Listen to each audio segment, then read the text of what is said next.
30 জুলাই আশুলিয়ায় পাওয়া গেল pressure cooker বোমা। 24 জুলাই মতিঝিল মেট্রো স্টেশনের নিচে পাওয়া গেল ছাতার ভেতরে পাইপ বোমা। দুটি জনবহুল স্থানে দুটি অজ্ঞাত পরিচয়ের লোকের রেখে যাওয়া দুটি বিস্ফোরণের আগে উদ্ধার হল।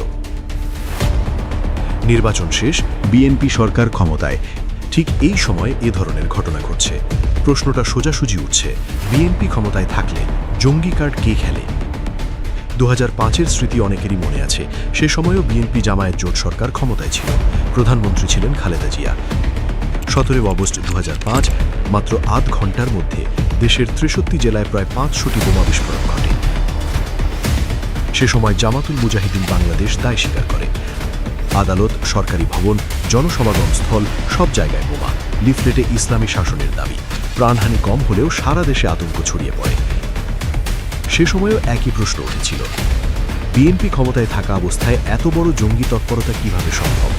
কেউ কেউ বলেছিলেন এটি সরকারের ব্যর্থতা, কেউ কেউ বলেছিলেন এটি পরিকল্পিতভাবে সরকারকে চাপে ফেলার চেষ্টা। সে সময় আওয়ামী লীগ ছিল প্রধান বিরোধী দল, তারাও সরকারের বিরুদ্ধে আইন শৃঙ্খলার অবনতির অভিযোগ তুলেছিল। আজকের পরিস্থিতি দেখলে মনে হয় চক্রটা আবার ঘুরছে।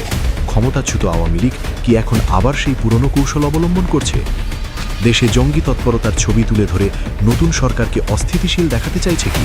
জনগণের কাছে এবং আন্তর্জাতিক মহলে এই বার্তা দিতে চাইছে যে বিএনপি ক্ষমতায় এলেই নিরাপত্তা পরিস্থিতি খারাপ হয়, নাকি এটি আরও জটিল কোনো খেলা? কোনো বিদেশি শক্তি বা আঞ্চলিক স্বার্থগোষ্ঠী বাংলাদেশের অভ্যন্তরীণ রাজনীতিতে প্রভাব বিস্তারের জন্য পরিস্থিতি ঘোলাটে করতে চাইছে? 2005-এও একই ধরনের প্রশ্ন উঠেছিল। তখনও অনেকে বলেছিলেন জঙ্গি তৎপরতা শুধু সরকারের ব্যর্থতা নয়, বরং রাজনৈতিক প্রতিপক্ষ বা বাইরের কোনো শক্তির পরিকল্পিত উস্কানিও হতে পারে। আজও সেই প্রশ্নগুলো ফিরে এসেছে। প্রেসার কুকার বোমা বা ছাতায় আইইডি তৈরি করা সহজ কাজ নয়। এতে প্রযুক্তিগত জ্ঞান, উপকরণ এবং পরিকল্পনা লাগে।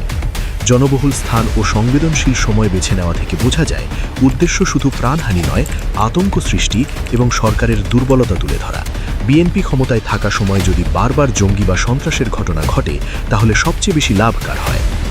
যারা সরকারকে ব্যর্থ দেখাতে চায় তাদের, যারা জনমনে অবিশ্বাস তৈরি করতে চায় তাদের, যারা আন্তর্জাতিক মহলে বাংলাদেশের ভাবমূর্তি ক্ষুণ্ণ করতে চায় তাদের। নতুন সরকারের সামনে এখন বড় চ্যালেঞ্জ হলো দ্রুত ও স্বচ্ছ তদন্তের মাধ্যমে প্রকৃত দায়ীদের শনাক্ত করা। না হলে পুরনো বয়ান আবার জোরালো হয়ে উঠবে, বিএনপি ক্ষমতায় এলেই জঙ্গি তৎপরতা বাড়ে।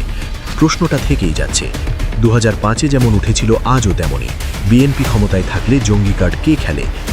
পতিত ও পরাজিত আওয়ামী লীগ, নাকি কোনো বিদেশি শক্তির ছায়া খেলা? উত্তর না মেলা পর্যন্ত সন্দেহের কালো মেঘ থেকেই যাবে।